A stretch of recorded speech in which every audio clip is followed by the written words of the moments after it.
ଯେଉଁମାନଙ୍କ ଆକାଉଣ୍ଟକୁ ଆଜି ଗୋଟିଏ ଟଙ୍କା ଯାଇନାହିଁ ସେମାନେ 9 ତାରିଖରେ ସୁଭଦ୍ରା ଟଙ୍କା ପାଇବେ କି ନାହିଁ ତାହା ଜାଣିବାକୁ ହେଲେ ଏହି ଭିଡ଼ିଓକୁ ଥରେ ଶେଷ ପର୍ଯ୍ୟନ୍ତ ଦେଖିଲେ ଆପଣ ଜାଣିପାରିବେ। ତେଣୁକରି ଏ ଭିଡ଼ିଓକୁ ଦୟାକରିକି ଥରେ ଶେଷ ଯାଏଁ ଦେଖନ୍ତୁ।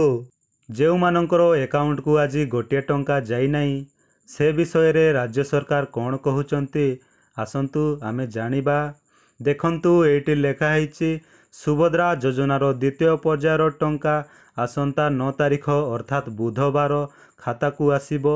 ତେବେ ଯେଉଁମାନେ ଆବେଦନ କରିଛନ୍ତି ସେମାନଙ୍କର ଆକାଉଣ୍ଟକୁ ପରୀକ୍ଷାମୂଳକ ଭାବେ ଆଜି ଗୋଟିଏ ଟଙ୍କା ଲେଖା ପଠାଇଛନ୍ତି ରାଜ୍ୟ ସରକାର। ସମସ୍ତ ଯୋଗ୍ୟ ହିତାଧିକାରୀଙ୍କର ଆକାଉଣ୍ଟକୁ ଟଙ୍କା ପଠାଯାଇଛି।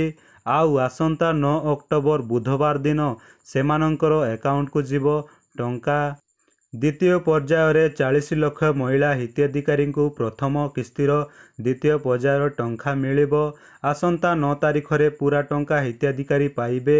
ଆକାଉଣ୍ଟକୁ ଲିଙ୍କ ଥିଲେ ଖାତାକୁ ଟଙ୍କା ଆସିବ। ଅନ୍ୟପଟେ ହିତାଧିକାରୀଙ୍କର ବ୍ୟାଙ୍କ ଆକାଉଣ୍ଟକୁ ଗୋଟିଏ ଟଙ୍କା ଆସିବା ପ୍ରକ୍ରିୟା ଆରମ୍ଭ ହୋଇଯାଇଛି। ତେବେ ଏବେ ପ୍ରଶ୍ନ ହେଉଛି ଯେଉଁମାନଙ୍କର ଆକାଉଣ୍ଟକୁ ପରୀକ୍ଷାମୂଳକ ଭାବେ ଗୋଟିଏ ଟଙ୍କା ଯାଇନାହିଁ ସେମାନଙ୍କର ଆକାଉଣ୍ଟକୁ ସୁଭଦ୍ରା ଟଙ୍କା ଆସିବ କି ନାହିଁ ଏ ନେଇ ଅନେକ ମହିଳାଙ୍କର ଦ୍ୱନ୍ଦ୍ୱ ରହିଛି। ମିଳିଥିବା ସୂଚନା ଅନୁଯାୟୀ ଯେଉଁମାନଙ୍କର ଆକାଉଣ୍ଟକୁ ପରୀକ୍ଷାମୂଳକ ଭାବେ ଗୋଟିଏ ଟଙ୍କା ଯାଇନାହିଁ ସେମାନେ ବି ଟଙ୍କା ପାଇବେ। ସେଥିପାଇଁ ଆଦୌ ବ୍ୟସ୍ତ ନ ହେବାକୁ ରାଜ୍ୟ ସରକାର କହିଛନ୍ତି।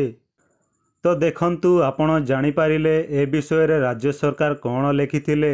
ଯେଉଁମାନଙ୍କର ଆକାଉଣ୍ଟକୁ ପରୀକ୍ଷାମୂଳକ ଭାବେ ଗୋଟିଏ ଟଙ୍କା ପଠାଯାଇନାହିଁ ସେମାନେ ବି ଟଙ୍କା ପାଇବେ ଏ ବିଷୟରେ ରାଜ୍ୟ ସରକାର ଲେଖିଥିଲେ। ଦେଖନ୍ତୁ ଏଇ ନ୍ୟୁଜ୍ଟି ହେଉଛି ଧରିତ୍ରୀ ନ୍ୟୁଜ୍ ପେପର, କୌଣସି ଫେକ୍ ନ୍ୟୁଜ୍ ନୁହେଁ।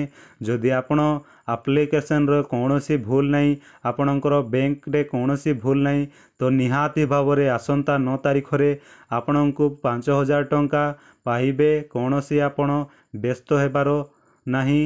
ଯଦି ଆପଣଙ୍କୁ ଏ ଭିଡ଼ିଓଟିଏ ଭଲ ଲାଗିଥାଏ ତାହେଲେ এই ଚ୍ୟାନେଲକୁ ସବସ୍କ୍ରାଇବ୍ କରିକି ରଖନ୍ତୁ ଆଉ ଭିଡ଼ିଓକୁ ଗୋଟେ ଲାଇକ୍ କରନ୍ତୁ।